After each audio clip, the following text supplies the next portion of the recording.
Hey, I got a quick question. My name's Kevin, by the way. Morning, guys. Thanks for having me. I just wanted to know, like, what do you guys think the most effective marketing tactics are, especially like top performers? I'm really curious what you guys are doing. You got to be way more specific.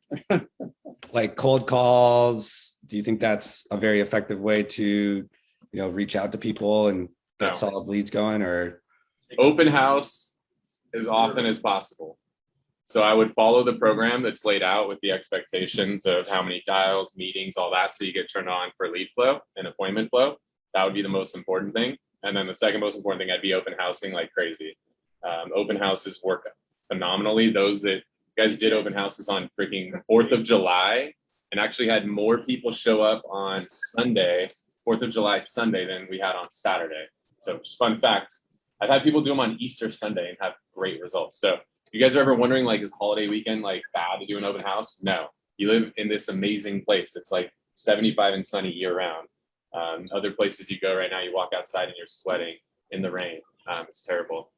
So do open houses constantly, because open houses are great. For one, you get to meet people face to face. You get to put signs in yards. It gives you an excuse to go door knock. It gives you an excuse to call. It gives you an excuse to run social media ads. It gives you excuses to do all of the things. So I would literally build my calendar. And when you guys go through Teachable, there's an ideal weekly schedule in there.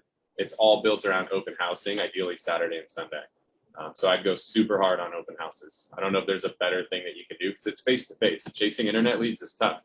Let the ISAs chase internet leads for you and go shake hands and kiss babies. Right on. I have a quick comment on that, Kyle. As far as like other things to prospect on, if you want to build up something for the long term that'll pay off. So the one thing that I've been doing in a professional network I've been in 4.5 years is I call it farming professionals. So, you can grow your own group. And I coach people on doing that in the past, where you can get a trust and estate attorney, you can get a CPA, you can get a wealth manager, you can get an insurance person, you can get someone who does loans, and then create a group. And that group can meet every 2 weeks, once a month, whatever. But if you facilitate it and you bring value to that group, because again, a lot of people take for granted what we do here as far as talk about business, growing business, objections. This affects every business that you can think of.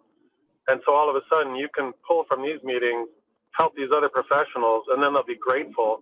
And the next thing you know, you'll be getting referral calls or emails. Can you help this person? Can you help that person? So that's a long-term thing. The open houses, of course, are immediate.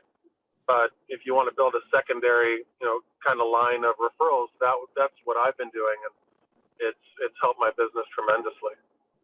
What's the name of the group that you're in, Steve? Provisors. Yeah, so there's 3 that come to mind. Provisors is one, BNI. I don't know what it stands for.